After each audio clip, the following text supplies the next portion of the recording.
Perkenalkan, nama saya Ezekiel Rama Arya Pinarcoyo dengan NPM 22430133. Kali ini saya akan membahas sebuah materi dari mata kuliah pemrosesan data terdistribusi. Materi apa yang saya ambil? Materi yang saya ambil adalah smart contract. Apa sih itu smart contract? Sebelum kita masuk ke sana, marilah terlebih dahulu kita melihat beberapa topik yang akan kita bahas. Di sini yang pertama kita akan membahas apa itu smart contract. Yang kedua kita akan membahas bagaimana smart contract bisa terjadi. Yang ketiga, jenis smart contract. Dan yang keempat, keuntungan smart contract. Dan yang terakhir, penerapan smart contract. Seperti itu. Nah, mari kita masuk ke materi yang pertama. Apa sih itu smart contract? Nah, apa sih itu smart contract? Sebelum kita masuk ke situ, kita lihat lagi sosok di balik penemu smart contract. Nah, jadi sosok di balik penemu smart contract ini adalah Nick Szabo. Jadi dia yang pertama kali menemukan teknologi atau sistem smart contract ini. Kemudian definisi dari smart contract adalah sebuah istilah yang digunakan ketika adanya kedua belah pihak yang melakukan kontrak secara otomatis yang ada di dalam sistem blockchain. Seluruh transaksi yang dilakukan di dalam smart contract atau kontrak pintar tersebut juga akan langsung diproses oleh blockchain tanpa adanya pihak ketiga yang ikut terlibat. Nah, jadi di sini sudah dijelaskan ya apa itu smart contract, yaitu ketika adanya kedua belah pihak yang melakukan suatu perjanjian, suatu kontrak di dalam sistem blockchain. Nah, kalau ada yang masih bingung apa sih itu blockchain, itu nanti akan kita bahas. Yang pertama kita bahas bagaimana smart contract bisa terjadi. Nah, di sini kita akan bahas blockchain sekalian.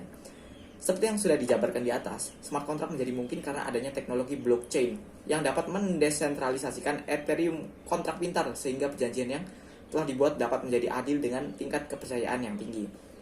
Nah, jadi di sini blockchain itu adalah sebuah teknologi yang digunakan ketika akan melakukan smart contract seperti itu. Ini penjelasan singkatnya saja. Kalau ada yang kurang nanti saudara bisa cari di Google ya. Kemudian hal yang dimaksud dari mendesentralisasikan ini adalah penerapan smart contract pada sebuah perjanjian tidak dikendalikan oleh salah satu pihak sebagai pihak ketiga seperti broker. Jadi tidak dikendalikan oleh pihak ketiga seperti itu. Jadi tidak ada pihak ketiga intinya ketika melakukan smart contract ini. Kita masuk ke materi berikutnya, jenis-jenis smart contract. Nah, yang pertama ada smart contract deterministic. Nah, apa sih itu smart contract deterministic? Nah, jenis kontrak pintar pertama yaitu smart contract deterministic, di mana kamu dapat memiliki segala informasi yang diinginkan melalui blockchain yang dijalankannya. Informasi yang tersedia sendiri dapat beragam, bisa berupa transaksi tertentu, pelaksanaan kontrak lain, blok tinggi, maupun berbagai hal lainnya selama informasi tersebut dapat ditemukan di dalam blockchain. Itu untuk yang smart contract deterministic. Apabila saya menjelaskannya terlalu cepat, saudara bisa pause video ini ataupun nanti bisa searching lagi di Google ya. Saya sini hanya menjelaskan sesuai pengetahuan saya.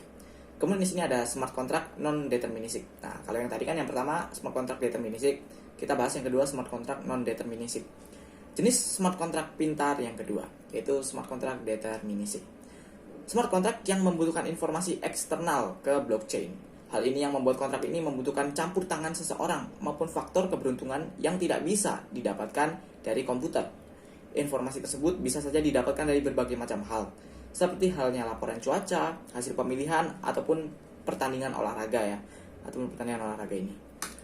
Kemudian kita masuk ke materi yang berikutnya, yaitu keuntungan smart contract. Nah, jadi smart contract ini ada keuntungannya. Yang pertama, keamanan. Dengan menggunakan smart contract yang telah dibuat dan diterapkan dengan baik, maka perjanjian tersebut akan sulit untuk diretas. Nah, jadi ketika kita menggunakan smart contract sebagai sebuah perjanjian yang kita ikat seperti itu, saudara jangan takut akan keamanannya, karena keamanannya sudah dipastikan aman atau sulit untuk diretas oleh pihak ketiga ataupun ada pihak yang ingin mengetahui perjanjian kamu itu sulit diretas. Kemudian kita masuk ke otonomi. Dengan menggunakan smart contract, kamu tidak perlu lagi menggunakan jasa dari pihak ketiga dan bisa mendapatkan kendali penuh atas sebuah perjanjian yang telah dibuat. Nah, biasanya ketika ada sebuah perjanjian kita memakai pihak ketiga. Supaya apa? Supaya perjanjian tersebut aman. Nah, namun dengan menggunakan smart contract ini, pihak ketiga tidak lagi diperlukan dan kita bisa memegang kendali penuh atas sebuah perjanjian yang kita buat. Yang kemudian ada kepercayaan. Nah, kepercayaan ini hal yang harus kita bangun ya, atau hal yang paling penting di dalam sebuah perjanjian. Dengan menggunakan smart contract, kamu tidak perlu takut untuk kehilangan dokumen penting karena segala dokumen yang bersangkutan telah tersimpan di dalam sistem yang ada. Jadi tidak perlu takut kalau lawan kamu atau kawan perjanjian kamu itu mau menghapus semua dokumen-dokumen ya, jangan takut karena di sini telah tersimpan di dalam sistem yang ada. Kemudian yang ketiga, saya agak maju sedikit ya. Ini adalah efisiensi. Nah, Dengan menggunakan smart contract dapat mempermudah segala urusan ataupun perjanjian yang dilakukan. Jadi tidak perlu ribet-ribet lah, efisiensi, tidak perlu pusing, tidak perlu apa ya, ya tidak perlu yang lainnya, yaitu meningkatkan efisiensi kita di dalam melakukan sebuah perjanjian. Dan yang terakhir adalah irit. Dengan menggunakan smart contract, kamu tidak perlu lagi mengeluarkan biaya untuk membayar pihak ketiga, seperti agen properti maupun notaris ketika melakukan transaksi.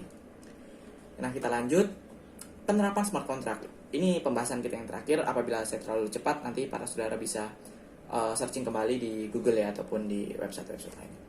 Penerapan smart contract yang pertama ada di industri kesehatan. Smart contract pada Smart contract pada industri kesehatan sendiri digunakan dalam rangka merekam serta mentransfer data para pasien yang ada secara aman. Smart contract yang digunakan pada industri kesehatan sendiri adalah Enscript-Gen. Kemudian yang kedua ada pemerintahan. Penerapan smart contract di dalam pemerintahan sendiri dijalankan berdasarkan blockchain. Blockchain seperti sistem yang awal tadi.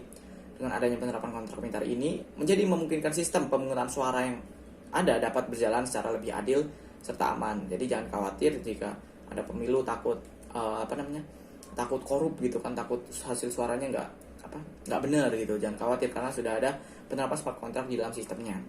Dan kemudian yang terakhir ada asuransi. Nah, penerapan smart contract di dalam asuransi pertama kali diterapkan oleh perusahaan asuransi yang pertama kali menguji smart contract pada tahun 2017.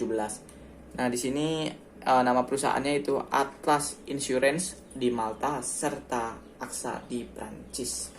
Nah, jadi demikianlah materi yang saya sampaikan pada hari ini tentang smart contract. Apabila ada salah kata ataupun apabila tidak jelas ataupun banyak kata-kata saya yang patah-patah, saya mohon maaf. Dan jika masih kurang jelas, para saudara bisa mencarinya lewat Google, karena di situ banyak sekali informasi yang banyak sekali yang tidak bisa saya sampaikan di sini karena durasi ya para saudara.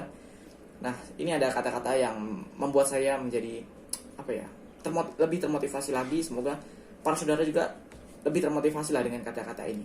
Teruslah menjadi orang yang mencari ilmu kapanpun dan dimanapun. Jadi kapanpun dan dimanapun kamu, entah itu siang malam, kamu lagi di mana, dan apalagi ya, dalam keadaan apa, sebisa mungkin carilah ilmu gitu. Carilah ilmu di tempat tersebut, dalam keadaan tersebut. Ilmu sekecil apapun akan berguna bagi kamu ke depannya nanti. Demikianlah materi smart contract yang saya jelaskan. Sekali lagi saya mohon maaf apabila ada salah kata ataupun kata-kata saya yang kurang jelas. Seterusnya saya serahkan kepada kalian